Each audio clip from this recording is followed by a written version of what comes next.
मेरे नन्हे मुन्ने प्यारे बच्चों, आइए आगे बढ़ते हैं और हम सेंटर्स पे कुछ और चीज़ें सीखने की कोशिश करते हैं। देखिए यार, यदि एक समकोण त्रिभुज एबीसी पर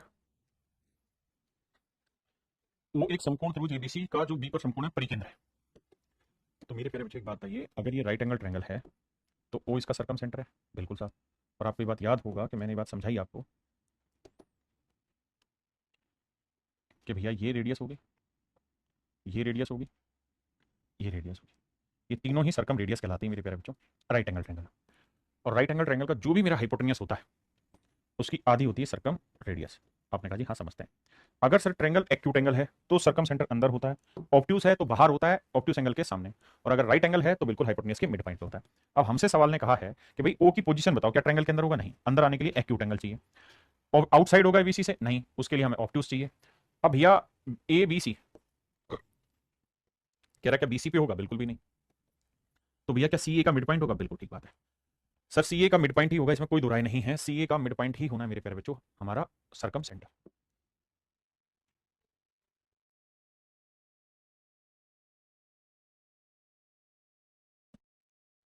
देखिए मेरे भाई, यदि एक समकोणीय त्रिभुज है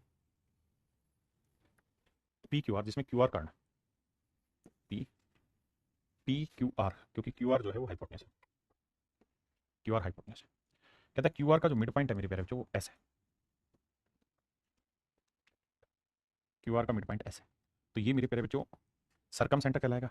राइट एंगल ट्रायंगल में जो हाइपोटेन्यूस का मिड पॉइंट होता है यही तो हमारी सरकम सेंटर कहलाता है। और अगर ये सरकम सेंटर है तो जो लेंथ पी एस की होगी वही लेंथ क्यू एस की होगी, वही लेंथ आर एस की होगी, और ये सारी की सारी लेंथ मेरे प्यारे बच्चों सरकम रेडियस कहलाएंगे। यानी option A is your right answer.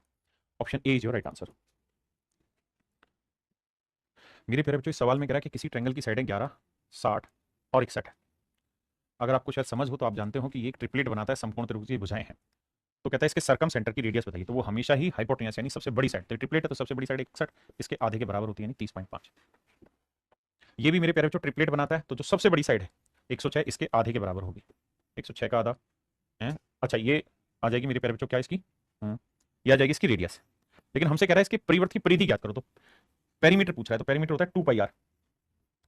हाँ जी बिल्कुल ठीक है, तो 2 पाई आर की वैल्यू मेरे बच्चे 106/2, तो आंसर आएगा 106 पाई, ऑप्शन बी। ठीक है जी। 56, 90 और 106 भी मेरे प्यारे बच्चों क्या होता है आपका ट्रिपलेट होता है, करके चेक कर लेना। बताइए यहाँ पे एक चीज और बताऊंगा फिर।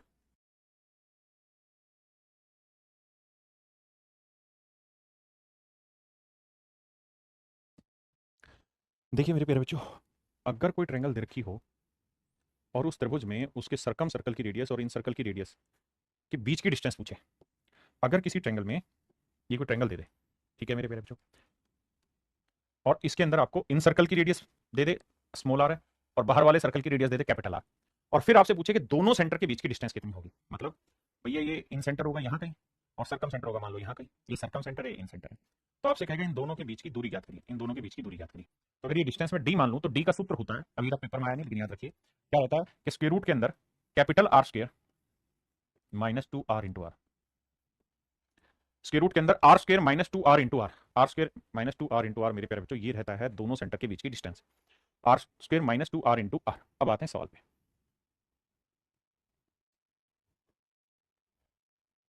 तो देखिए यार, कहते हैं एक ट्रायंगल है जिसकी भुजाएं 6, 8 और 10 है। तो भैया ये एक ट्रायंगल है और अगर इस ट्रायंगल की साइड है 6, 8, 10 है तो नेचुरली ये राइट एंगल बनेगी। बिल्कुल जी, ये 6, ये 8, ये 10। और मेरे प्यारे बच्चों अगर ये समकोण त्रिभुज है तो समकोण त्रिभुज में इन सर्कल की रेडियस क्या होती है? Perpendicular plus base minus hypotenuse बटे 2। 8 से 14 में 10 गया, 4, 4 का आधा, 2 आंसर। सर्कम सर्कल की रेडियस क्या होती है जी? हाइपोटेन्यूस का मिड पॉइंट, 10 का आधा यानी 5। अब आपसे पूछ रहा है कि इन दोनों सर्कल के मतलब सर्कम सेंटर और इन सेंटर के बीच की दूरी ज्ञात करनी, क्या होगी?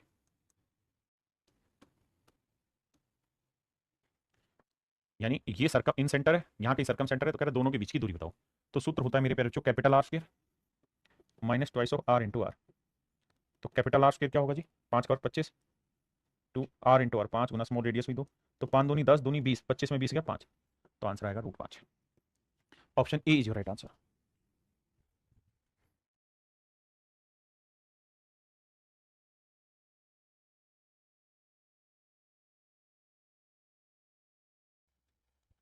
कह रहा है एक ट्रायंगल है, उसके सर्कम सर्कल इन सेंटर और सर्कम सेंटर के बीच की डिस्टेंस फाइंड आउट करनी है, जिसकी बजाय 13, 14 और 15 सेंटीमीटर है। साइडें हैं मेरे पेयर जो 13, 14, 15 सेंटीमीटर। आओ भैया, 13, 14 और 15 सेंटीमीटर है मुझे। कहता है इसके इन सेंटर और सर्कम सेंटर के बीच की दूरी फाइंड आउट करते हैं। मेरे प्यारे बच्चों एक बात बताओ, सबसे पहले ये बताइए कि हमें इसका एरिया निकालना होगा। एरिया क्या होगा सर? पहले एस निकाल लो। एस होगा सर 13 जमा 14 जमा 15 बटे 2। 13 और 14 27, 27 और 15 42। 42 को 2 से भाग देंगे मेरे बच्चे 21। तो ये वैल्यू आई मेरे प्यारे बच्चों 21। अब एरिया का सूत्र होता है मेरे भाई एस। एस माइनस ए, 21 में 13 गया 8, 21 में 14 गया 7, 21 में 15 गया 6। इसे सोल्व करोगे मेरे प्यारे बच्चों तो आएगा 84। यानी ट्रायंगल का जो एरिया निकल के आएगा वो 84 आएगा। बिल्कुल ठीक। हाँ जी।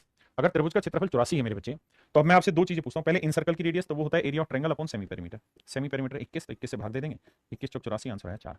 अब मैं आपसे पूछ रहा हूँ सर्कम सर्कल की रेडियस बताइए, तो वो होता है प्रोडक्ट ऑफ ऑल साइड 13 गुना 14 गुना 15 बटे में एरिया ऑफ ट्रायंगल। और एरिया ऑफ ट्रायंगल क्या? 84। भाई सर्कम सर्कल की रेडियस का फॉर्मूला है 14 चिक 84, 3 दूनी 6, 3 5 15।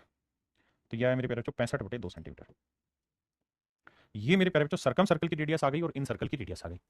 तो हम यहाँ कह सकते हैं कि साहब सर्कम सर्कल की रेडियस आ रही 65 बटे 2 और इन सर्कल की रेडियस आ रही है कितनी? इन सर्कल की रेडियस थी 4।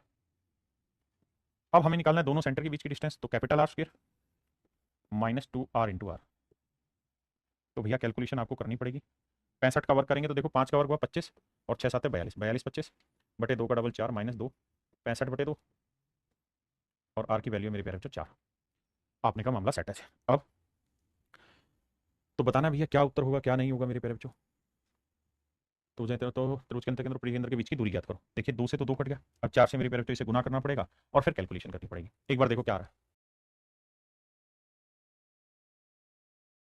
बिल्कुल सॉरी मेरे भाई, इसमें गलती होगी, ये 4 इंटू एरिया होता है, माफी चाहता हूँ भाई। तो 4 दूनी 8 आएगा, 65 बटे 8 आएगा। बेसिकली क्या है कि आपको ये पता होगा ना कि सर्कम सर्कल की रेडियस होती है product of whole side a into b into c upon में 4 into area of triangle. 4 into area of triangle, ये चीज रहता है, इसको शामिल करना होता है, माफी चाहता हूँ। तो ये होगा मेरे बच्चे 65 बटे 8। तो यहाँ आपको दोनों लिखना ही पड़ेगा, यहाँ 65 बटे 8 और यहाँ 65 बटे 8 का वर्क करोगे तो आएगा 8 का 64। ठीक है, अब कैलकुलेशन कर लेना, आपका आंसर आ जाए। सिंपल कैलकुलेशन, कुछ नहीं।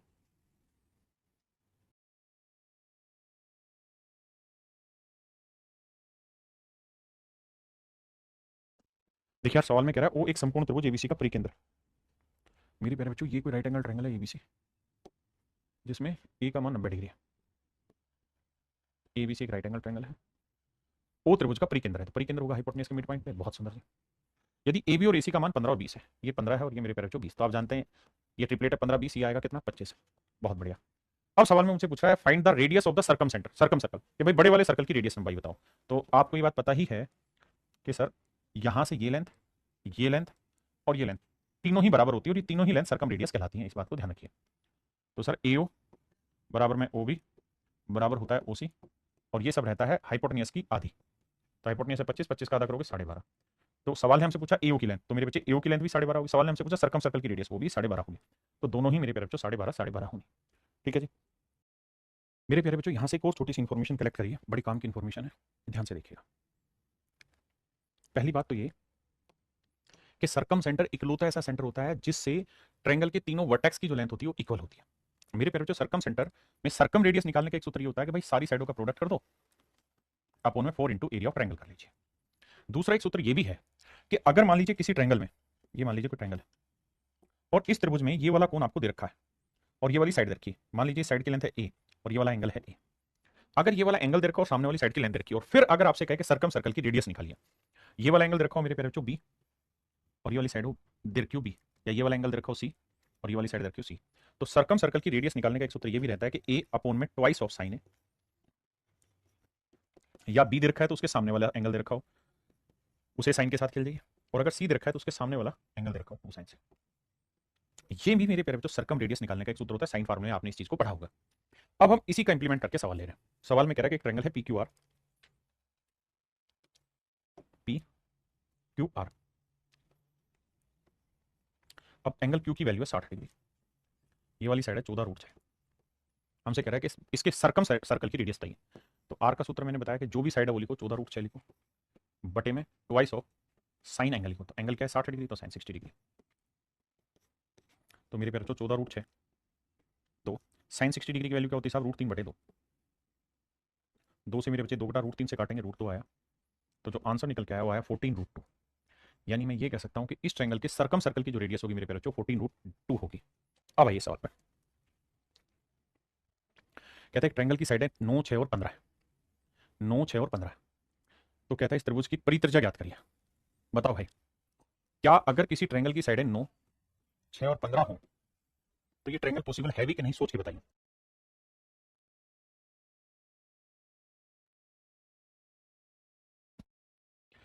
तो मेरे प्यारे बच्चों ये मैंने आपसे सिर्फ मजाक करने के लिए सवाल दिया था कि आपको कितनी चीजें याद रहती छोटी मोटी कि नहीं। 9, 6, 15 कोई भी ट्रायंगल नहीं बनाता है। आइए जी।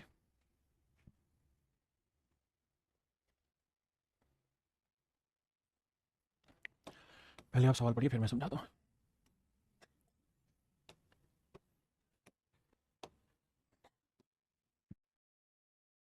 ये एक ट्रायंगल है मेरे प्यारे बच्चों एबीसी, जिसमें एबी 17.5 सेंटीमीटर। बहुत बढ़िया। एसी 9। बहुत शानदार। मान लीजिए डी भुजा बीसी पर एक बिंदु इस प्रकार है कि एडी बीसी पर लंबवत है। कहता है एडी बीसी पर लंबवत है, यानी यहाँ कोई पॉइंट होगा डी, और इस तरीके से है कि 90 डिग्री बना रहा है। एडी की लेंथ है 3 सेंटीमीटर, एडी की लेंथ 3 सेंटीमीटर। तो फिर ए बी सी के परिवर्त की त्रिज्या ज्ञात करिए। तो कह रहा है कि भाई ए बी सी के परिवृत्त की त्रिज्या ज्ञात करनी क्या होगी, सर्कम सर्कल की रेडियस बतानी क्या होगी।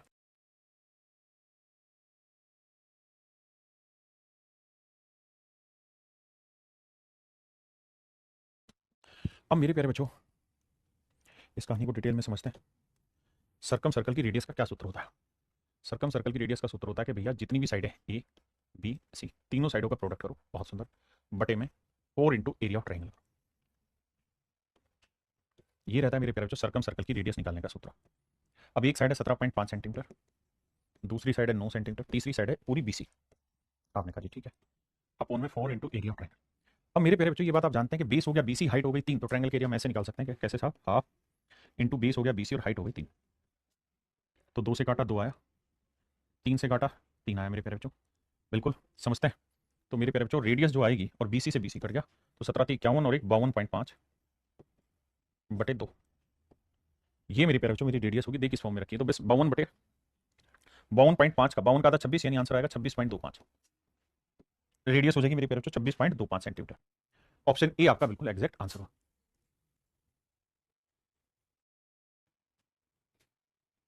अब मेरे प्यारे बच्चों हम पढ़ने जा रहे हैं अल्टीट्यूड ऑफ ए ट्रायंगल।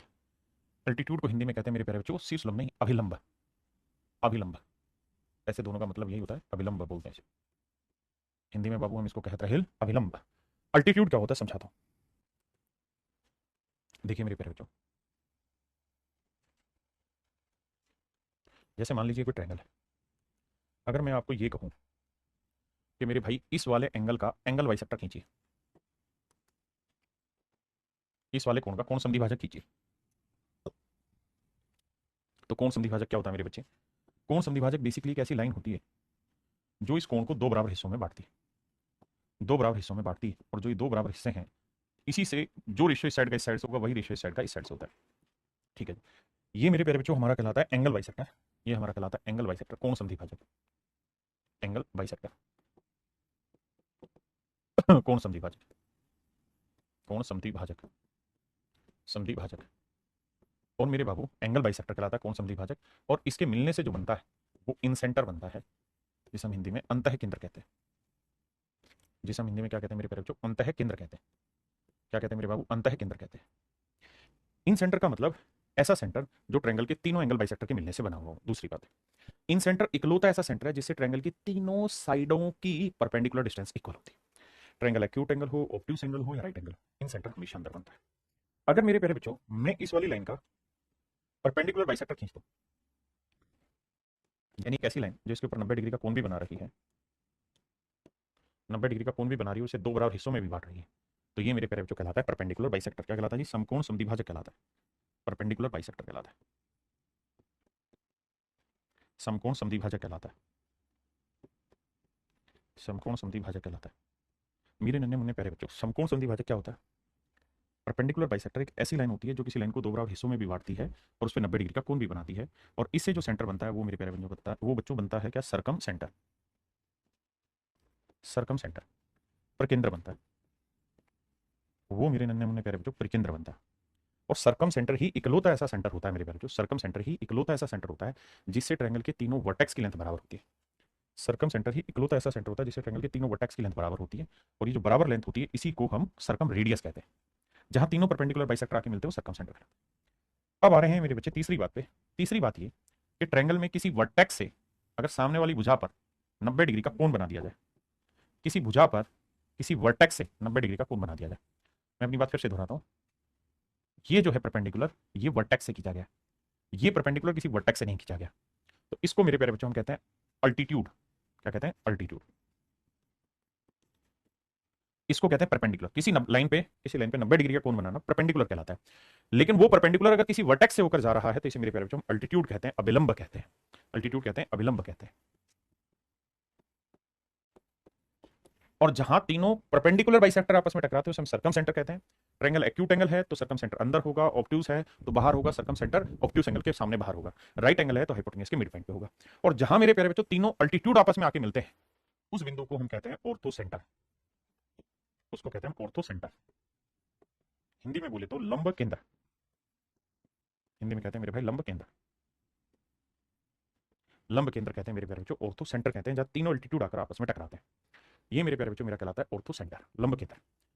अब हम चर्चा जो करने वाले हैं वो ऑर्थो सेंटर पे ही करने वाले हैं, अल्टीट्यूड पे ही करने वाले हैं। तो आइए मेरे बच्चे बात को आगे बढ़ाएं और ज्ञान की नई दिशा में आपको लेके जाएं।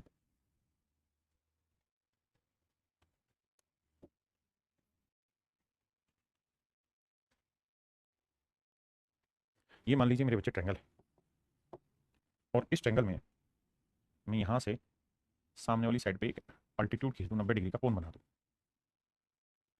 तो ये मेरा अल्टीट्यूड हो गया। ऐसे ही मेरे बच्चे यहां से मैं सामने वाली लाइन पे एक अल्टीट्यूड बना दूं, यानी 90 डिग्री का कोण बना दूं, ये मेरा अल्टीट्यूड है।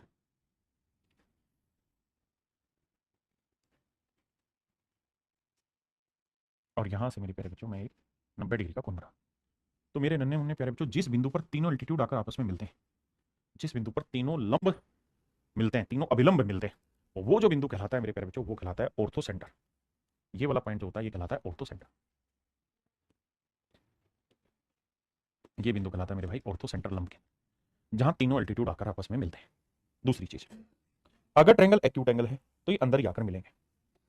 लेकिन एक खास बात आपको समझानी, और वो ये मेरे बच्चे, क्या आप ये बात तो जानते हैं क्या कि ये मेरा ऑर्थो सेंटर है, ये कोण और ये कोण 90-90 डिग्री के हैं। तो मेरे बेटे ये क्वाड्रिलेटरल बनी, ये वाली? आपने कहा जी हाँ बनी। अगर ये एक चतुर्भुज बनी, अगर मेरे प्यारे बच्चों ये एक चतुर्भुज बनी, तो चतुर्भुज के चारों कोणों का योग 360 होता है। बिल्कुल बिल्कुल होता है साहब, चारों कोणों का योग 360। अगर चारों कोणों का योग 360 होता है तो ये 90 और 90 180 है। बिल्कुल ठीक है। तो मेरे बच्चे इन दोनों कोणों का जोड़ भी क्या होगा? 180।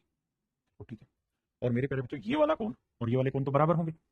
भाई इन दोनों कोणों का जोड़ 180 होगा और ये भी बराबर होंगे क्योंकि वर्टिकल अपोजिट एंगल कहलाएंगे। तो इसका मतलब मोटी बात यहां से समझने की ये है कि अगर ये ऑर्थो सेंटर है तो ये वाला कोण हमेशा ही इस वाले कोण के साथ जो जोड़ बनाएगा वो 180 डिग्री का बनाएगा।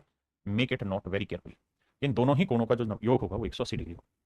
इन दोनों कोणों का जोड़ 180 डिग्री होगा, पहली चीज। अब अगली बात, अगर मेरे प्यारे बच्चों ट्रायंगल राइट एंगल है, अगर त्रिभुज समकोण त्रिभुज है और मैं आपको कहूं कि यार इसका ऑर्थो सेंटर खींचो, तो आप कहेंगे देखिए सर ऑर्थो सेंटर का नियम है। क्या नियम है? कि किसी भी वर्टेक्स से सामने वाली साइड पे 90 बनाना। तो सर 90 बनाओगे तो यही लाइन बनेगी, इस वाली लाइन से 90 बनाओगे। भाई लाइन से नहीं, वर्टेक्स से 90 बनता है। तीन ही वर्टेक्स, एक ये और एक ये, तो इससे बनाया तो यहाँ। और तीसरा जो वर्टेक्स आएगा मेरे प्यारे बच्चों वो यहाँ से जाएगा। तो अगर आप ध्यान देंगे तो आप समझ पाएंगे कि भाई ये दोनों तो 90 बना ही रहे थे, इसमें दिक्कत ही नहीं, और ये यहाँ बना रहा है। तो मेरे बच्चे अगर आप मोटा मोटी बात समझने की कोशिश करें तो आप ये समझ पाएंगे कि तीनों जो अल्टीट्यूड है वो कहाँ जाकर मिले हैं? राइट एंगल पर जाकर मिले हैं। किसी राइट एंगल ट्रायंगल के तीनों अल्टीट्यूड जहां मिलते हैं वो पॉइंट कुछ और नहीं, उनका राइट एंगल ही होता है। किसी समकोण त्रिभुज के तीनों अभिलंब जहां जाके मिलते हैं वो कोई और बिंदु नहीं, उस समकोण त्रिभुज का ही शीर्ष होता है, समकोणीय शीर्ष होता है। तो यहां से एक बात ध्यान भी रखिएगा,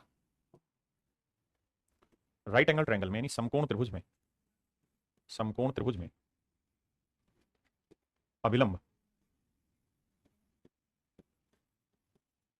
उसके समकोणीय शीर्ष पर ही होता है। ध्यान दीजिए, देखिए ये चीजें पीने की हैं, गट गट करके पी लूं वाली कहानी है इसमें। अगर आपको ध्यान हो तो मैंने आपको याद है, मैंने ये यहाँ पे ये चीज लिखवाई है कि किसी राइट एंगल ट्रायंगल का ऑर्थो सेंटर हमेशा उसके राइट एंगल वाले वर्टेक्स में होता है। और आपको याद होगा मैंने ये भी बताया था कि किसी राइट एंगल ट्रायंगल का सर्कम सेंटर कहां होता है, वो जो हाइपोटेनियस है उसके मिड पॉइंट पे होता है। तो this is basically circum centre. ये मेरे प्यारे बच्चों क्या कहलाता है, सर्कम सेंटर कहलाता है। समकोण त्रिभुज में अभिलंब उसके समकोणीय शीर्ष से होता है, अभिलंब लंब केंद्र, सॉरी में लंब केंद्र। देखिए मेरे बच्चे, वक्त लगेगा समझने में लेकिन आप समझो, लंब केंद्र उसके समकोणीय शीर्ष पर होता है। किसी राइट एंगल ट्रायंगल में ऑर्थो सेंटर उसके राइट एंगल वाले वर्टेक्स पे होता है, but circum centre, circum centre उसके कर्ण के हाइपोटेनियस के मिड पॉइंट पर होता है, मध्य बिंदु पर होता है। ध्यान रखिए, circum centre right angle triangle के हाइपोटेनियस के मिड पॉइंट पे होता है, जबकि ऑर्थो सेंटर राइट एंगल के रेक्टेंगल वाले वर्टेक्स पे होता है। आपसे सवाल ये पूछा जाएगा कि this is a triangle whose sides length are 6, 8 and 10 centimetre, और सवाल ये होगा फाइंड द डिस्टेंस, आगे सवाल लूंगा मैं, चिंता ना करें, find the distance between its ortho centre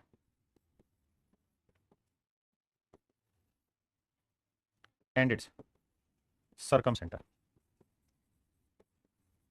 सवाल यह है कि इस समकोणीय त्रिभुज में इसके लंब केंद्र और परिकेंद्र के बीच की दूरी ज्ञात करें। लंब केंद्र और परिकेंद्र के बीच की दूरी ज्ञात करें, प्लीज करें।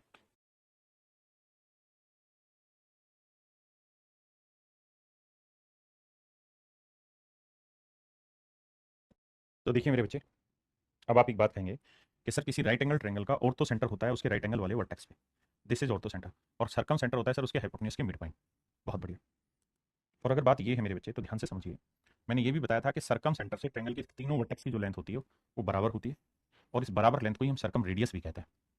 आपको याद भी होगा शायद ये बात कि यही हमारी सर्कम रेडियस भी मेरे बच्चे। आपने कहा ठीक है, और मैंने कहा था कि सर्कम रेडियस जो होती है वो हाइपोटेन्यूज की हमेशा आधी होती है। तो हाइपोटेन्यूज यहाँ 10 है, 10 का आधा करोगे तो आंसर आएगा 5। तो सर्कम रेडियस 5 होगी, तो ये हुआ मेरा ऑर्थो सेंटर, ये हुआ मेरा सर्कम सेंटर, तो इन दोनों के बीच की डिस्टेंस सर्कम रेडियस होगी, दैट इज 5। तो आंसर होगा मेरे बच्चे 5। तो राइट एंगल ट्रायंगल में इस बात का ध्यान रखिए कि ऑर्थो सेंटर और सर्कम सेंटर के बीच की जो डिस्टेंस है उसे हम किससे रिप्रेजेंट करते हैं, सर्कम रेडियस से। अब आते हैं मेरे बच्चे तीसरे case, that is obtuse angle triangle. अधिक कोणीय अगर त्रिभुज है तो क्या होगा, बड़े ध्यान से समझिएगा बाबू। ये मेरे प्यारे बच्चों मेरा ऑब्ट्यूज एंगल ट्रायंगल। आपने कहा ठीक है, अब है क्या कि भैया हमको क्या करना पड़ेगा, ऑर्थो सेंटर खींचना है। ऑर्थो सेंटर के लिए क्या होता है, वर्टेक्स से सामने वाली साइड पे 90 डिग्री बनाना होता है। अब सर यहां से सामने वाली साइड पे 90 कहां बनाऊं, भाई आप देख रहे हैं यहां तो 90 बन जाएगा, लेकिन इधर ले जाऊंगा तो और बड़ा होता रहेगा, और बड़ा होता रहेगा, और बड़ा होता रहेगा, और बड़ा होता रहेगा, ये तो ऑब्ट्यूज एंगल बनता चला जाएगा। ध्यान दोगे तो है ना, ये तो खुद ही ऑब्ट्यूज एंगल है मेरे बच्चे। तो 90 कहां बनेगा, 90 तो यहीं बन सकता है इसकी इमेजनरी लाइन पे। 90 कहां बन सकता है, इसकी इमेजनरी लाइन पे, यहां बन सकता है।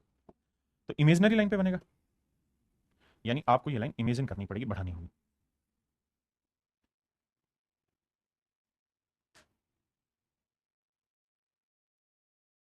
हाँ जी, यानी इसकी इमेजनरी लाइन पे ही 90 डिग्री बनाएगा।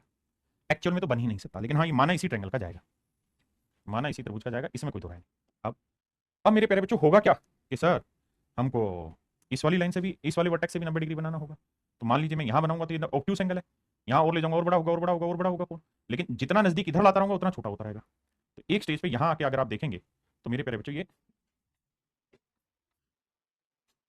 यहां इमेजनरी लाइन पे सेटअप करेगा। हाँ जी,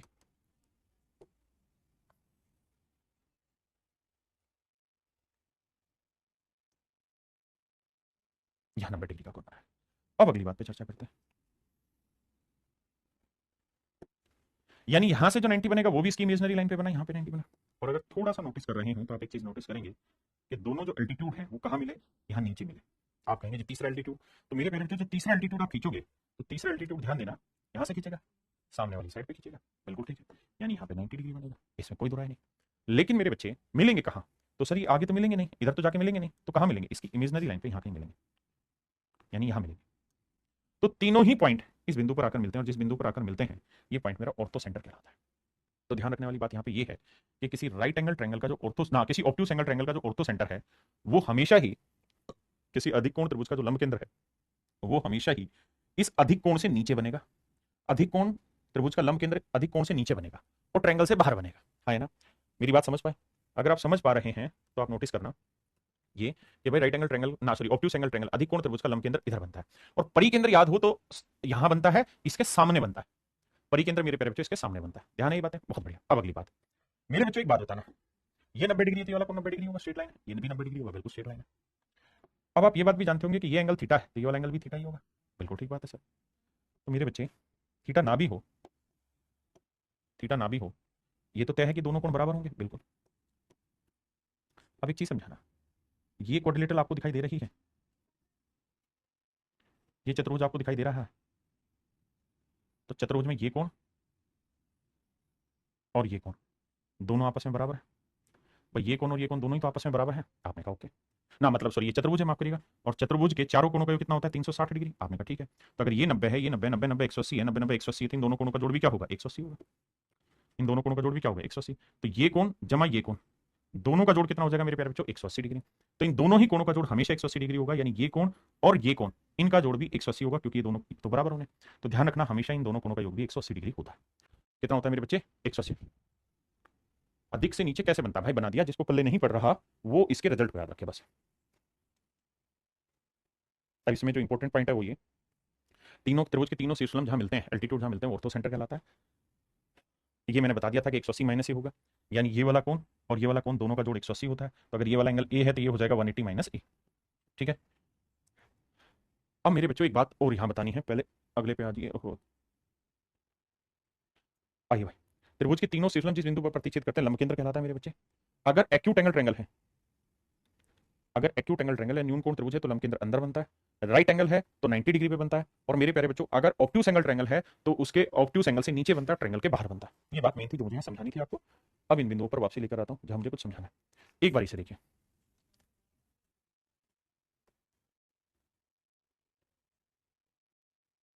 देखिए मेरे बच्चे, यहाँ एक छोटा सा रिजल्ट है जिसको आपको जान लेने में फायदा है, समझिएगा। अगर ये कोई राइट एंगल ट्रायंगल ना सॉरी कोई ट्रायंगल है और ट्रायंगल में सामने वाली साइड पे मैंने एक एल्टीट्यूड डाल दिया, और यहाँ कहीं पे भी रैंडमली कोई पॉइंट ले लिया कि वो यहाँ यहाँ यहाँ यहाँ यहाँ कहीं पे भी हो सकता है, मैंने यहाँ कोई पॉइंट ले लिया कि, तो बी को के से मिलाया और सी को के से मिलाया, तो एक रिजल्ट बनेगा मेरे प्यारे बच्चों क्या, कि A B square plus C के square, A B square plus C के स्क्वायर, ध्यान देना क्रॉस जा रहा है, इसका वर्ग जमा इसका वर्ग बराबर होगा इसका वर्ग जमा इसका वर्ग। ध्यान देना फिर से, इसका वर्ग जमा इसका वर्ग बराबर होगा इसका वर्ग जमा इसका वर्ग। इस पॉइंट को हमेशा के लिए ध्यान रख लेना। अगली चीज कि अगर किसी ट्रायंगल में तीनों एल्टीट्यूड खींचे जाएं, ए डी बी ई और सी एफ, तीनों एल्टीट्यूड खींचे जाएं, और तीनों एल्टीट्यूड मेरे प्यारे बच्चों लेट से किसी बिंदु ओ पर मिलते हैं, और ये ओ पॉइंट ही हमारा ऑर्थो सेंटर कहलाएगा। तो नियम ये होगा AO is to OD, AO गुना ओडी का प्रोडक्ट हमेशा बराबर होगा बीओ इंटू ओई के और सीओ इंटू ओ एफ के, इनके प्रोडक्ट हमेशा इक्वल होंगे। अब मेरे बच्चे सीधे सवाल पर लाते हैं, थ्योरी मैंने बता दी।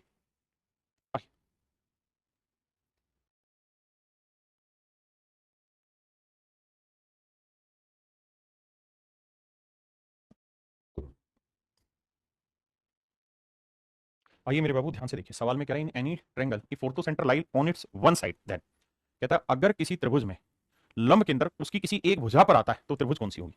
देखिए मेरे बच्चे, छोटी छोटी चीजें मगर मोटी बात है। एक्यूट एंगल ट्रायंगल है, राइट एंगल ट्रायंगल है, और तीसरा है ऑब्ट्यूस एंगल ट्रायंगल।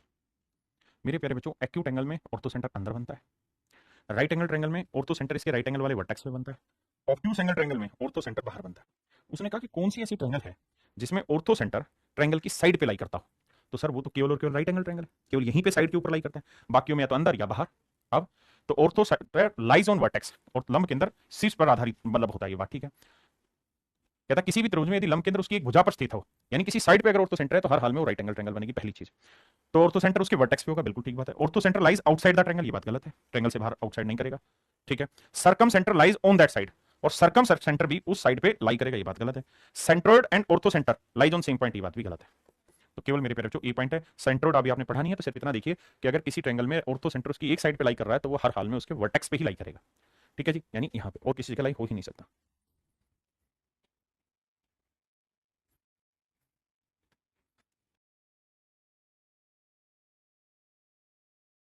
देखिए मेरे प्यारे बच्चों, सवाल में ये कह रहा है कि वो त्रिभुज एबीसी का लंब केंद्र है, वो त्रिभुज एबीसी का लंब केंद्र है। लेट से मेरे प्यारे बच्चों ये कोई ट्रायंगल है ए बी सी, कहता है ओ इसका ऑर्थो सेंटर है और बी ओ सी रखा है 120 डिग्री। तो कह रहा है कि एंगल ए बताइए क्या होगा? तो मेरे बच्चे अगर ये 120 है तो मैंने बताया कि इन दोनों में जो रिलेशन होता है वो कितने डिग्री का होता है? 180 का। ये 120 है तो हर हाल में 60 डिग्री लेना होगा। तभी संभव है। तो एंगल ए मेरा आंसर ना 60 डिग्री, यानी डी ऑप्शन मेरा आंसर होगा। आप कहें जी ऑब्ट्यूस एंगल बने, मेरे बच्चे अगर ये ऑब्ट्यूस भी बन रहा होता ना, तब भी इस बात का आप ध्यान रखिएगा कि इन दोनों कोणों का जोड़ तब भी 180 होना था, है ना। मैंने ऑब्ट्यूस इसलिए नहीं बनाया क्योंकि ये 120 हो गया तो ये तो एक्यूट बनेगा, और एक्यूट बनेगा तो फिर एक्यूट एंगल ट्रायंगल होगी। ठीक है जी।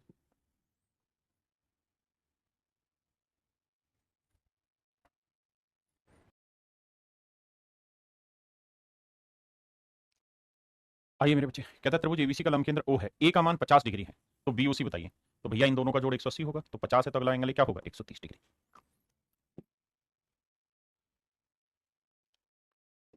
यहाँ ये मेरे बच्चे सवाल में कह रहा है कि एक समकोण त्रिभुज है, this is a right angle triangle. कहता है ओ समकोण त्रिभुज एबीसी का लंब केंद्र है, इसका मतलब हर हाल में ओ यहाँ होगा राइट एंगल पे। ए का मान 90 डिग्री है, तो इसका मतलब यही पॉइंट ए बी कहलाएगा, ए बी सी। तो यही ए है और यही ऑर्थो सेंटर है। तो कहता है बी ओ सी का मान ज्ञात करो, बी ओ सी का मान ज्ञात करो, तो हर हाल में 90 डिग्री होगा, क्योंकि किसी राइट एंगल ट्रायंगल का ऑर्थो सेंटर हमेशा उसके राइट एंगल पे ही होता है।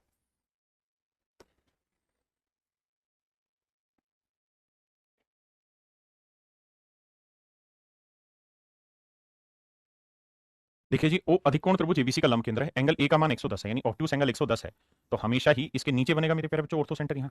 और इन दोनों कोणों का जोड़ 180 होगा, तो ये 110 है, तो ये हर हाल में ऑर्थो सेंटर कितने का होगा, 70 डिग्री का। दैट इज ऑप्शन सी।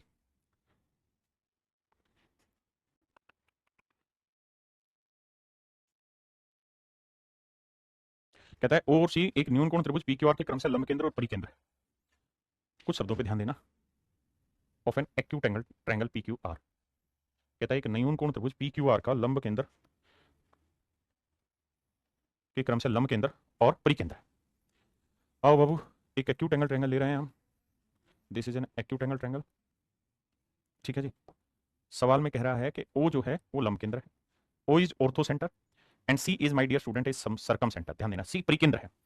परिकेंद्र का मतलब जिसके बाहर एक सर्कल बनता हो, इस सर्कल का सेंटर है सी। मैं इसको व्हाइट से डिनोट करता हूं so that you can better understand this.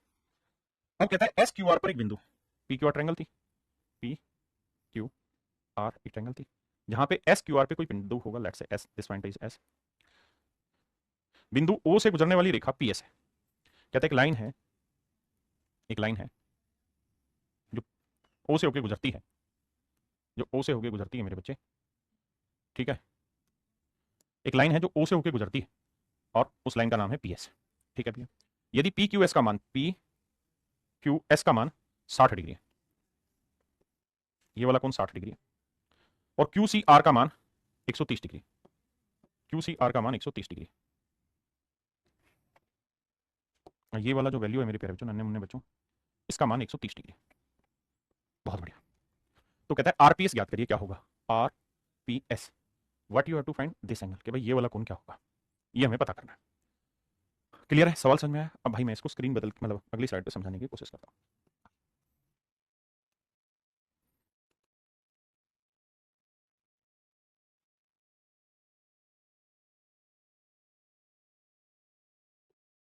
कुछ मुख्य मुख्य बिंदुओं पर चर्चा करते हैं। Please have a note of it. मेरे प्यारे बच्चों, मैं इस वाली आर को ले रहा हूं, अगर आप ध्यान दें तो इसी वाली चाप से मेरे प्यारे बच्चों, इसी वाली चाप से सर्कल के सेंटर पे एंगल बना है, इसी चाप से वृत्त के केंद्र पे कोण बना है, और इसी चाप से सर्कल के दूसरे पार्ट में एंगल। तो आपको बताया है कि भाई केंद्र पे बना हुआ जो कोण होता है, दूसरे पार्ट पे बने हुए एंगल का हमेशा क्या रहता है मेरे प्यारे बच्चों, डबल होता है। यानी ये वाला कोण इस वाले एंगल का हमेशा डबल होगा। आपने कहा जी ठीक है, ये 130 है, तो बाबू इसका अर्थ ये हुआ कि ये वाला कोण जो होगा, ये वाला जो कोण है 65 डिग्री होगा। इसमें किसी भाई को कोई लोड है? अब मेरे बच्चों एक बात बताना, ये कोई ट्रायंगल है पी क्यू एस, ना पी क्यू आर, माफ करिए। आप ये बात जानते हैं कि ये सी जो था सरकम सेंटर था, यानी बाहर वाले सर्कल का सेंटर परिकेंद्र था। ये वाला एंगल 65 डिग्री है, हमने फाइंड आउट कर दिया। ये वाला कौन 60 डिग्री दे रखा था, बिल्कुल साहब। अब ये 60 है, ये 65 है, ये निकाल देंगे। हाँ साहब निकल जाएगा, ये हो जाएगा 55 डिग्री, ये हो जाएगा मेरे प्यारे बच्चों 55 डिग्री का कोण। अब मेरे नन्हे मुन्ने प्यारे बच्चों, ये वाला जो कोण है ये 55 डिग्री का है, ये वाला कोण 55 डिग्री का, ये वाला कोण 55 डिग्री का। हम इस बात को भी बखूबी समझना होगा कि ओ ऑर्थो सेंटर है, और अगर ओ ऑर्थो सेंटर है तो ऑर्थो सेंटर से सामने वाली भुजा पर 90 डिग्री का कोण बनेगा, क्योंकि ऑर्थो सेंटर बनता ही अल्टीट्यूड के मिलने से। ऑर्थो सेंटर ही अल्टीट्यूड के मिलने से बनता है, तो ये ऑर्थो सेंटर है तो नेचुरली अल्टीट्यूड के मिलने से बनेगा। आपने कहा ये बात सही है, तो इसका मतलब ये 90 डिग्री होगा। और बाबू अगर ये 90 डिग्री होगा तो टेनी को इस ट्रायंगल में कहाँ नहीं आ रहा है, इस वाली त्रिभुज में आएंगे, तो ये कोण 90 डिग्री है, ये कोण 55 है, तो तीनों कोणों का जोड़ 180 होता है, या नहीं निकाल दीजिएगा? हम कैसा निकाल तो दीजिएगा, पर निकाल देते हैं। तो 90, तो इन दोनों का 90 होगा तो ये 55 है, तो 90 में से 55 गया तो ये कौन आएगा 35 डिग्री का, यानी यही कौन पूछा हुआ, और ये मेरे पैर आपका होगा 35 डिग्री का। उसने पूछा था SPR या RPS, तो RPS जो होगा मेरे पैर वो होगा 35 डिग्री का। जल्दी से कमेंट करके बताइए कितने बच्चे सवाल का उत्तर समझ गए। बहुत बढ़िया।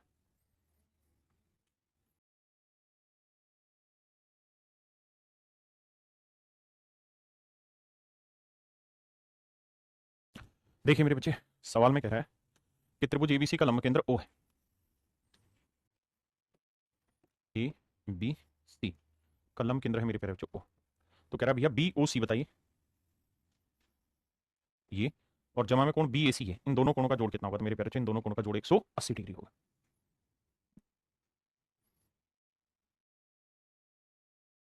देखिए जी, कहता है अधिक कोणीय त्रिभुज ABC में A अधिक कोण है, O पर उसका लंब केंद्र बनता है, तो कह रहा है BOC 54 है, तो A की वैल्यू बताओ क्या होगी, तो दोनों का जोड़ 180 होगा, तो 54 में 126 जोड़ेंगे तो 180 आ जाएगा, ऑप्शन बी। मेरे प्यारे बच्चों, आप जानते हैं 12 35 37 क्या बनाता है, ट्रिपलेट बनाता है।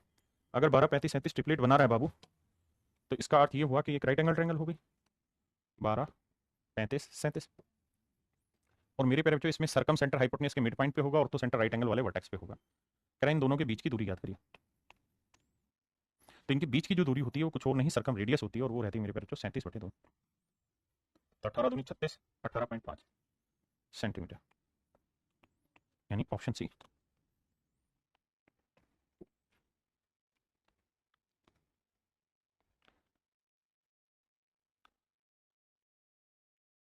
देखिए मेरे प्यारे बच्चों,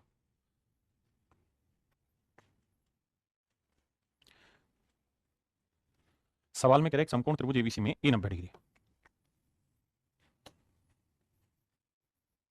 ए 90 डिग्री, ABAC, AC की लंबाई 18 और 24 है,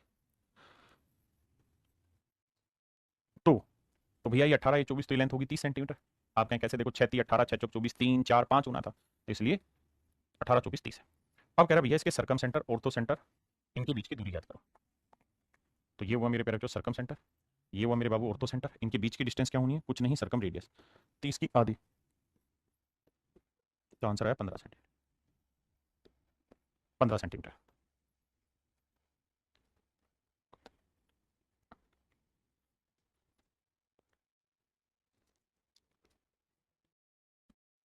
आइए मेरे बच्चे, सवाल में कह रहा है ट्रायंगल ABC में एंगल ए 52 डिग्री, ओ त्रिभुज का लंब केंद्र है, बी और सी ओ, तब ई और एफ पर AC AB से मिलते हैं। आओ भाई,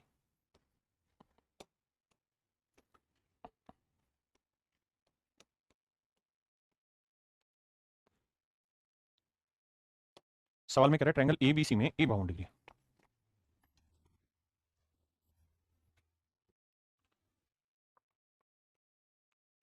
ए 52 डिग्री, ओ एक त्रिभुज का लंब केंद्र है, कहता है जी ओ त्रिभुज का लंब केंद्र है, बी और सी ओ तब क्रम से ई और एफ पर AC और AB से मिलते हैं, बी ओ ई और एफ पर मिलते हैं, यदि ओ बी सी, ओ कहता है ओ बी सी, कहते हैं इस वाले एंगल का एंगल बाइसेक्टर, और ओ सी भी इस वाले एंगल का एंगल बाइसेक्टर, दोनों यहां पे आके मिल रहे हैं,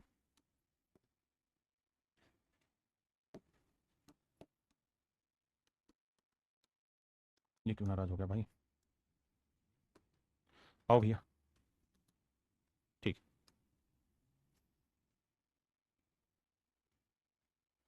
तो कहता है ये कहां पर मिलते हैं, विभाजक टी पर मिलते हैं, तो BPC बताना है क्या होगा। आइए मेरे प्यारे, ये एंगल बाइसेक्टर है, देखिए पीछे भी आपने ऐसे सवाल पढ़े, आप ये बात तो समझ ही रहे होंगे क्या, कि भैया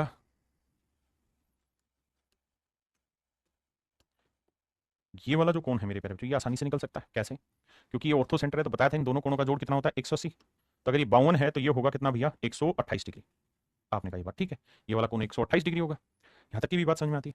और सर अगर ये वाला कोण 128 डिग्री है, तो आप ये बताइए कि अगर हम ये वाला त्रिभुज ले लें बाबू, सिर्फ समझाने के लिए, इस वाली त्रिभुज पे आ जाइए। अगर इस त्रिभुज में अगर हम बात करें तो ये वाला एंगल एंगल बाइसेक्टर खींचा गया इस वाले एंगल का, और इस वाले एंगल का एंगल बाइसेक्टर खींचा गया। तो मेरे बच्चे नियम ये है, नियम ये है कि अगर ये ट्रायंगल है और ट्रायंगल में अगर ये एंगल बाइसेक्टर खींचेंगे तो ये वाला एंगल हमेशा ही क्या होगा, 90 प्लस हाफ ऑफ एंगल ए। ये वाला कोण हमेशा ही 90 प्लस हाफ ऑफ एंगल ये रहता है। आपने कहा जी हाँ ये पढ़ा हुआ हमने, तो ये वाला एंगल होगा 90 प्लस हाफ ऑफ एंगल 128। तो 128 का आधा करेंगे, 128 का आधा करेंगे, 2 6 12 2 चौक 8, तो 90 में 64 जोड़ेंगे, 4 9 6 15, 154 डिग्री। तो मेरे प्यारे बच्चों ये वाला जो कोण आएगा मेरे नन्हे मुन्ने बच्चों, ये 154 डिग्री का आएगा।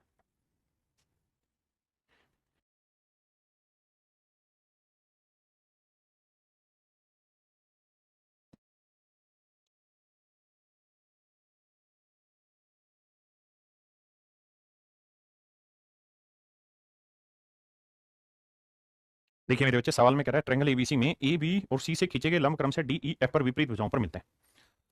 आइए मेरे बच्चे, कहता है ये कोई ट्रायंगल है ए बी सी, बी से कह रहा है कि यहाँ पे अल्टीट्यूड खींचे गए हैं अपोजिट वर्टेक्स पे। एक यहाँ से अल्टीट्यूड खींचा गया, एक यहाँ पे खींचा गया है, एक यहाँ पे खींचा गया मेरे भाई, एक यहाँ बनाया गया, एक यहाँ बनाया गया और एक यहाँ बनाया। तीनों अल्टीट्यूड हमने खींचे पर मिल ही नहीं रहे, तो एक जगह आओ भाई मिलाते हैं।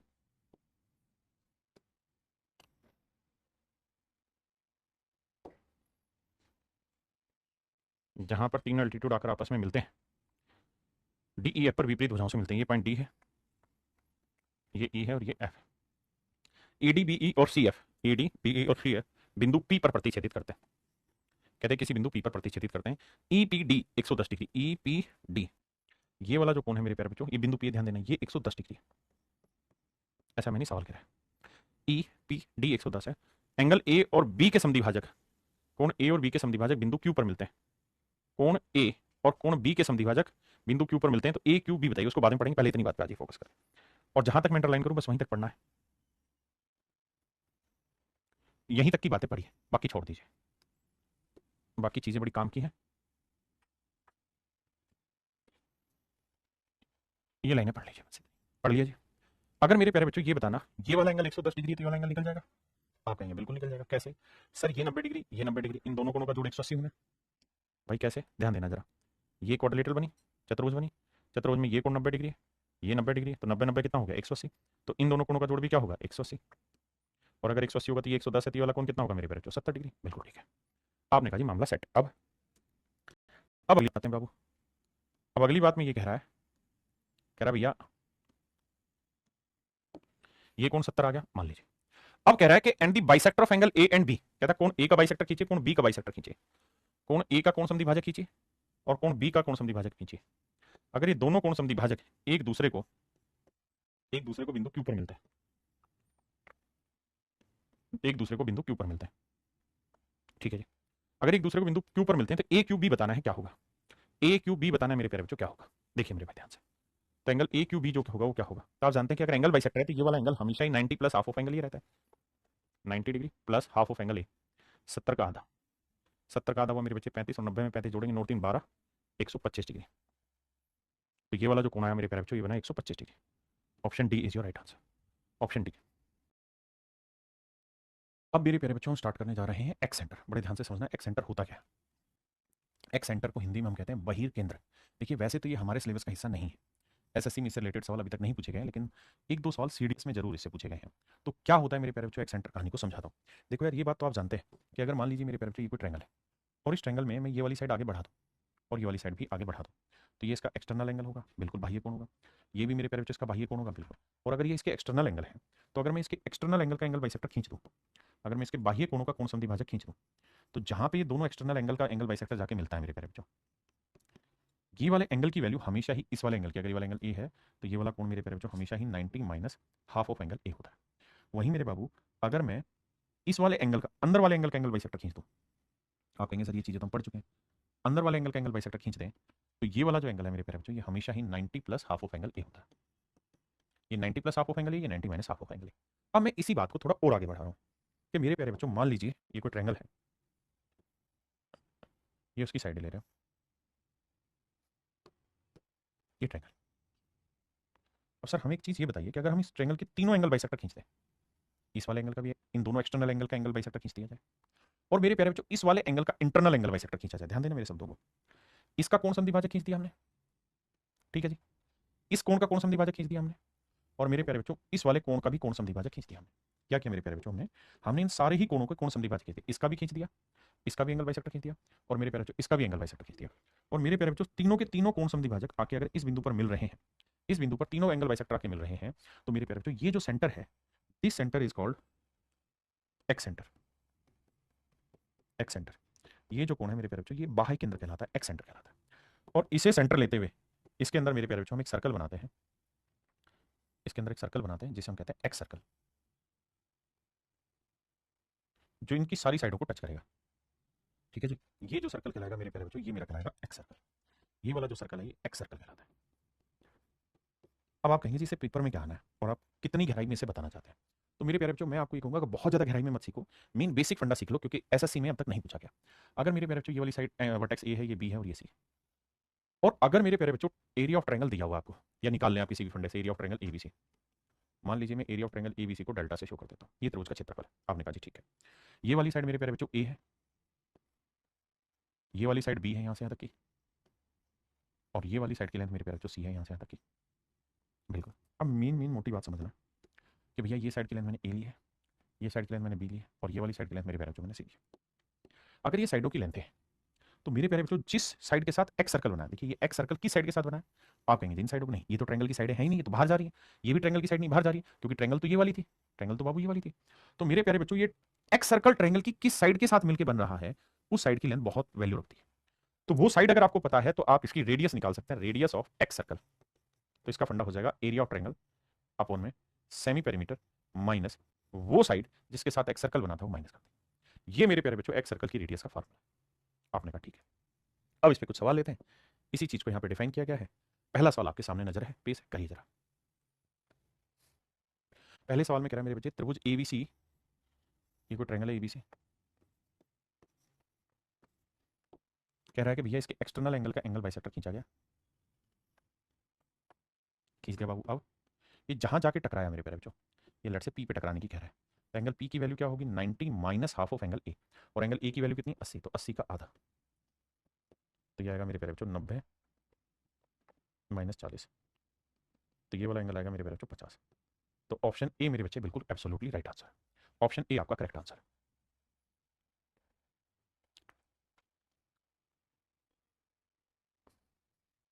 देखिए भाई सवाल में कह रहा है ट्रायंगल एबीसी में एंगल ए 66 डिग्री, मेरे प्यारे बच्चों एंगल ए 66 डिग्री, बहुत बढ़िया। अब कह रहा है कि ए बी और ए सी को क्रम से डी और ई तक बढ़ाया गया, ए बी को डी तक और ए सी को ई तक बढ़ाया गया। फिर कह रहा है जी इन एंगल का सी बी डी, इस वाले एंगल का एंगल बाइसेक्टर खींचा गया, बी सी ई इस वाले एंगल का एंगल बाइसेक्टर खींचा गया। जिस बिंदु पर मिले वो बिंदु ओ है, और ये ओ बिंदु ही आपका एक्स सर्कल कहलाता है। तो कहता है बी ओ सी ज्ञात करिए, तो आंसर होगा 90 माइनस हाफ ऑफ एंगल ए, तो 66 का आधा करेंगे मेरे प्यारे बच्चों 33 बना, तो 90 माइनस 33, और 90 में से 33 घटाएंगे मेरे भाई बचेगा 57 डिग्री। तो मेरे प्यारे बच्चों मेरा राइट आंसर जो होगा 57 डिग्री, ऑप्शन सी।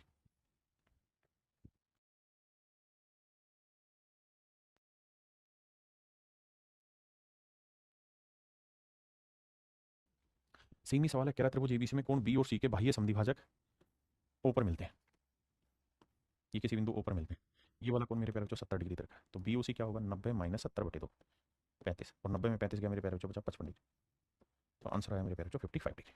हाँ जी।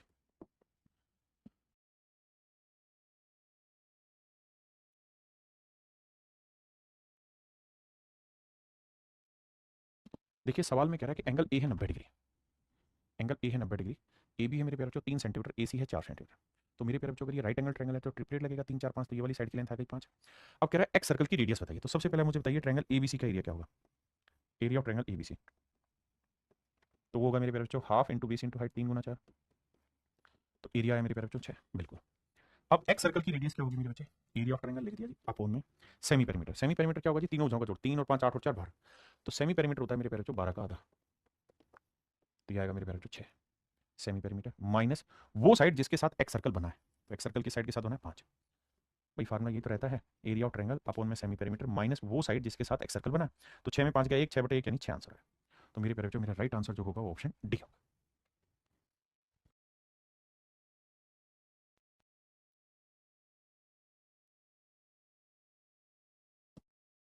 अब देखिए मेरे बच्चे, कहता है एक्स सर्कल की रेडियस बताइए। तो मेरे प्यारे बच्चों 6, 8, 10 ट्रिपलेट बनाने लगा।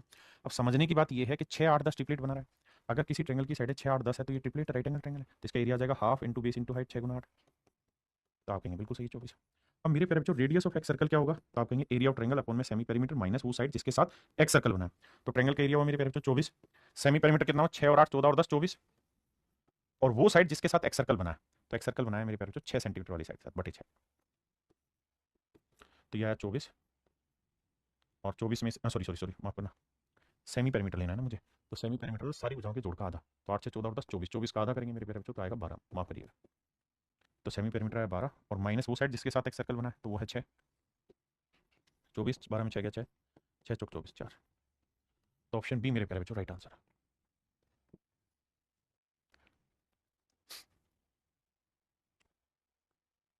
कह रहा जी ये कोई ट्रायंगल है जिसकी साइड है 13 14 15 सेंटीमीटर है। तो मेरे प्यारे बच्चों अगर किसी ट्रायंगल की साइड है 13 14 15 सेंटीमीटर है तो ये राइट एंगल तो है नहीं, फिर क्या है सर? तो हमें यहाँ पहले एस निकालना होगा। सेमी पेरीमीटर क्या होता है जी? सारी भुजाओं का जोड़ बटे 2, यह आएगा मेरे बच्चे 21, क्योंकि 5 4 9 3 12 और 3 और 1 4 42 का आधा 21। अब मुझे एरिया निकालना है, तो एरिया में हीरो फार्मूले से निकालूंगा। तो क्या सूत्र होता है साहब? तो सूत्र होता है साहब S into S minus A into S minus B into S minus C. ये भी बात ठीक है जी। अब मेरे प्यारे बच्चों ये बताओ, एस है 21, 21 में से 13 घटाएंगे 8, 21 में 14 घटाएंगे 7 और 21 में 15 घटाएंगे 6। तो ये 7 या 21 7 बाहर आएगा, 3 बाहर आएगा और 8 दूनी 16 का 4 बाहर आएगा। ये आपने किया भी है, 12 84, यानी ट्रायंगल का एरिया आएगा 84। अब हमें इसमें एक्स सर्कल की रेडियस निकालनी है। तो सूत्र होगा मेरे प्यारे बच्चों क्या? एरिया ऑफ ट्रायंगल यानी डेल्टा अपॉन में सेमी पेरीमीटर माइनस ए। तो बाबू एरिया ऑफ ट्रायंगल है 84, सेमी पेरीमीटर आपने अभी निकाला कितना है मेरे बच्चे 21, और वो साइड जिसके साथ एक्स सर्कल बना है मेरे प्यारे बच्चों वो साइड की लेंथ है 14, तो माइनस 14। तो अब जरा ध्यान देना, 84 21 में 14 आ गया मेरे प्यारे बच्चों 7, 7 से काटेंगे तो आंसर है 12। तो एक्स सर्कल की जो रेडियस होगी मेरे प्यारे बच्चों वो होगी 12। आइए मेरे प्यारे बच्चों पढ़ने जा रहे हैं मीडियन। मीडियन क्या होती है जी? ध्यान से समझिए। मीडियन एक ऐसी लाइन होती है जो किसी वर्टेक्स से सामने वाली साइड के मिड पॉइंट को मिलाती है। इसे मध्यिका कहते हैं। मैं इसे डिफाइन करके समझाता हूं तरीके से, बड़े ध्यान से देखना ताकि सारे कंफ्यूजन दूर हो जाए आपके एक ही बार में। मान लीजिए मेरे प्यारे बच्चों ये कोई ट्रायंगल है, ये कोई ट्रायंगल है। आपने कहा जी ठीक है, इस ट्रायंगल का नाम है ए बी सी। मेरे प्यारे बच्चों इस लाइन में बीचों बीच अगर एक लाइन खींच दें हम परपेंडिकुलर, इसके बीचों बीच अगर हम इसकी लाइन खींचते परपेंडिकुलर, तो आप एक चीज नोटिस करेंगे क्या? ये जो लाइन, ये मेरे प्यारे बच्चों इसके ऊपर परपेंडिकुलर भी होगी और इसे दो इक्वल पार्ट्स में भी बांटेगी। आपने कहा जी ओके रिपोर्ट है। इसका मतलब ये भी हुआ कि सर ये वाला जो वर्टेक्स होगा ये मिड पॉइंट होगा, ये मध्य बिंदु होगा, तभी तो दो बराबर हिस्सों में बांटेगी, मिड पॉइंट होगा। बिल्कुल ठीक है। तो मेरे प्यारे बच्चों इसे हम कहते हैं परपेंडिकुलर बाइसेक्टर, समकोण समद्विभाजक। विशेष बात ये रहती है कि आप परपेंडिकुलर बाइसेक्टर की कभी भी लेंथ नहीं निकाल सकते। दूसरी बात, जहां तीनों परपेंडिकुलर बाइसेक्टर आके मिलते हैं उसे हम सर्कम सेंटर कहते हैं, परिकेंद्र कहते हैं। सर्कम सेंटर कहते हैं, परिकेंद्र कहते हैं। दूसरी चीज, अगर मेरे प्यारे बच्चों मैं इस वाले कोण का कोण समद्विभाजक खींच दूं, मैं इस वाले कोण का कोण समद्विभाजक खींच दूं। कोण समद्विभाजक क्या होता है साहब? एक ऐसी लाइन होती है जो सामने वाली लाइन को दो बराबर भागों में बांटती है। एक ऐसी लाइन होती है जो सामने वाली मतलब इस वाले कोण को दो बराबर हिस्सों में बांटती है। इसका क्या हुआ कि ये दो बराबर कोणों में बट गए, बट ये मिड पॉइंट नहीं होगा, ध्यान रहे। ये एंगल बाइसेक्टर है, दो बराबर भागों में बांट रही है। This is angle bisector, angle bisector.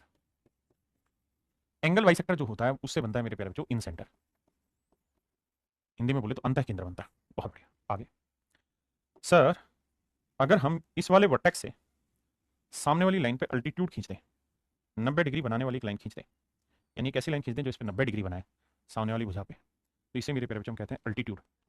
Altitude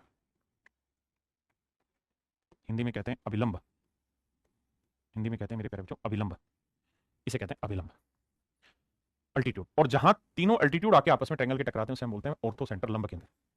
ortho centre लंब केंद्र, लंब केंद्र, केंद्र। ठीक है जी, बिल्कुल ठीक है।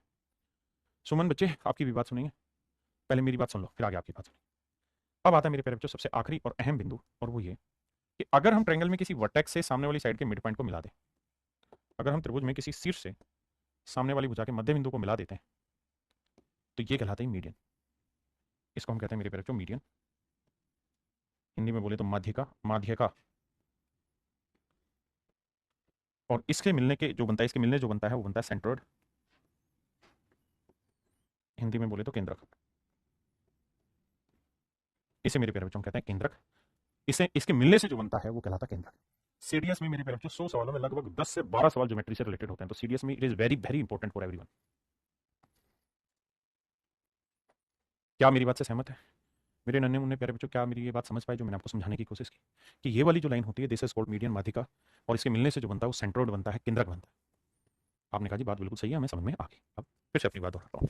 अब मेरे प्यारे बच्चों 4 लाइनें हमने बनाई है, चारों लाइनों में बिंदुवार आपको डिफरेंस क्रिएट करना सिखाता हूँ। पहली चीज, जो अल्टीट्यूड होता है वो वर्टेक्स से जाता है, जो मीडियन होती है ना, जो एंगल बाइसेक्टर है वो भी वर्टेक्स से खींचा जाता है, जो मीडियन होती है वो भी वर्टेक्स से खींची जाती है, लेकिन परपेंडिकुलर बाइसेक्टर जो होता है जिसे हम समकोण संधिभाजक कहते हैं, वो मेरे प्यारे बच्चों शीर्ष से होकर नहीं जाता, त्रिभुज के वर्टेक्स से होकर नहीं जाता। हाँ है ना? फिर से समझाऊं, जो मेरा अल्टीट्यूड है इसके 2 एंड पॉइंट होते हैं, यहां से शुरू यहां खत्म। मेरा एंगल बाइसेक्टर इसके भी 2 एंड पॉइंट होते हैं, यहां से शुरू यहां पे खत्म। मीडियन के भी 2 एंड पॉइंट होते हैं, यहां से शुरू यहां पे खत्म।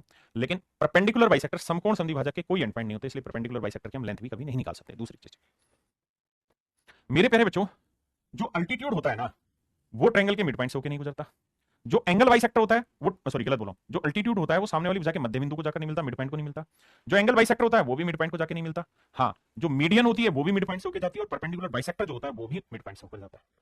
बिल्कुल ठीक है। अब अगली बात मेरे बच्चे क्या के साहब, जो अल्टीट्यूड होता है वो भी सामने वाली भुजा पे 90 डिग्री का कोण बनाता है, और जो परपेंडिकुलर बाइसेक्टर होता है वो भी सामने वाली भुजा पे 90 डिग्री का कोण बनाता है। मैंने चारों में छोटी छोटी बातें करके आपको डिफरेंस क्रिएट करना सिखाया।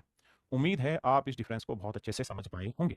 अब हम चर्चा आगे ले चलते हैं कि मेरे प्यारे बच्चों मीडियन क्या होती है। मीडियन का मतलब एक ऐसी लाइन जो किसी वर्टेक्स से सामने वाली साइड के मिड पॉइंट को जाके मिले। मिड पॉइंट मतलब जो इन 2 भागों को बराबर बराबर बनाते हैं, ये मध्यिका कहलाती है। और जहां तीनों मध्यिकाएं मिलती हैं वो मेरे प्यारे बच्चों मेरा कहलाता है सेंट्रोइड, गुरुत्व केंद्र। अगर सवाल में कई बार ऐसा भी बोला जाता है what is the centre of triangle, त्रिभुज का केंद्र का नाम बताओ, तो त्रिभुज का इकलौता अगर केंद्र बोला जाए तो वो केंद्र मेरे प्यारे बच्चों कुछ और नहीं, सेंट्रोइड को ही बोला जाता है, केंद्र को ही बोलते हैं, सेंट्रोइड को ही बोलते हैं centre of triangle. Triangle acute angle हो तो भी अंदर बनेगा, राइट एंगल हो तो भी अंदर बनेगा, और ऑब्ट्यूस एंगल हो तो भी अंदर बनेगा। ट्रायंगल कोई भी हो मेरे प्यारे बच्चों, सेंट्रोइड हमेशा ही अंदर बनता है। अगली चीज मेरे प्यारे बच्चों, जो सेंट्रोइड होता है, जो केंद्रक होता है, इसे हम जनरली जी से डिनोट करते हैं, और ये मीडियन को 2:1 के रेशियो में बांटता है। यानी ये लेंथ 2 तो ये वाली लेंथ क्या होती है 1। सेंट्रोइड जो होता है वो मीडियन को हमेशा ही 2:1 में बांटता है। यानी ये लेंथ 2 हो जाती है मेरे बच्चे, और ये लेंथ 1 हो जाती है। वर्टेक्स से सेंट्रोइड की लेंथ 2 और सेंट्रोइड से मिड पॉइंट की लेंथ 1, 2:1 के रेशियो में बांटता है। अब आगे आते हैं मेरे प्यारे बच्चों, एक थ्योरम होती है, उस थ्योरम को हम बोलते हैं अपोलिनिमस थ्योरम। नाम पे नहीं जाना। अगर मेरे प्यारे बच्चों ये कोई ट्रायंगल है एबीसी,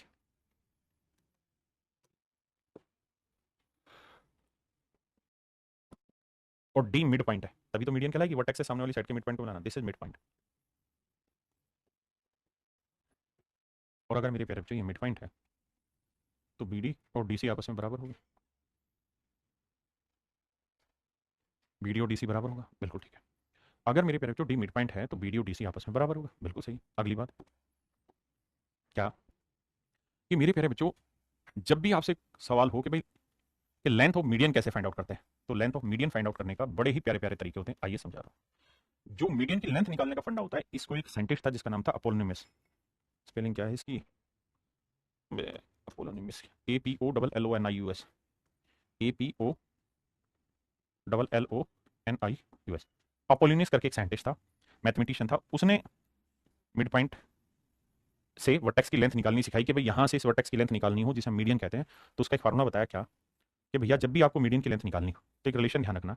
क्या रिलेशन बताया इन्होंने, कि 2 times of AD square plus BD square, 2 times of AD square plus BD square, 2 times of AD square plus BD square equal होगा मेरे प्यारे बच्चों किसके, AB square plus AC square. यानी जिन 2 साइडों के कॉमन वर्टेक्स से मीडियन खींची गई है उन दोनों साइडों के स्क्वायर का सम डबल सम बराबर होगा किसके, डबल के किसके, AD square plus BD square, AD square plus BD square. अब मेरे प्यारे बच्चों बहुत बार BD की जगह आप जानते हैं BD और DC बराबर है DC लिखा मिलता है, बहुत बार हम ये बात जानते हैं कि भाई BD जो होगा वो DC के बराबर होगा, और ये बेसिकली BC के आधा होगा।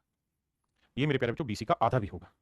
तो बहुत बार इसकी जगह बी डी डी सी की जगह बी सी बाई 2, तो उसका वर्क करेंगे तो बी सी स्क्र बाई 4 भी लिखा रहता है, बी सी स्क्र बाई 4 भी लिखा रहता है। तो मेरे प्यारे बच्चों ये मोटा मोटी आपका अपोलिनोमियस थ्योरम है, जिसके थ्रू आप किसी भी ट्रायंगल में मीडियन की लेंथ को फाइंड आउट कर सकते हैं, किसी भी त्रिभुज में मध्यिका की लेंथ को बता सकते हैं। कैसे? अगल बगल की साइडों के स्क्वायर का सम बराबर होगा ट्वाइस ऑफ मीडियन की स्क्वायर जमा कोई भी एक टुकड़े का वर्ग। ये होता है मेरे बच्चे इसकी लेंथ निकालने का तरीका। तो इस पर गहराई पूरी उतारेंगे। तो चलिए मेरे प्यारे बच्चों, आज के लिए इतना ही रखते हैं। Thank you, have a nice day to everyone. बाकी फिर मिलते हैं कल। थैंक यू, धन्यवाद।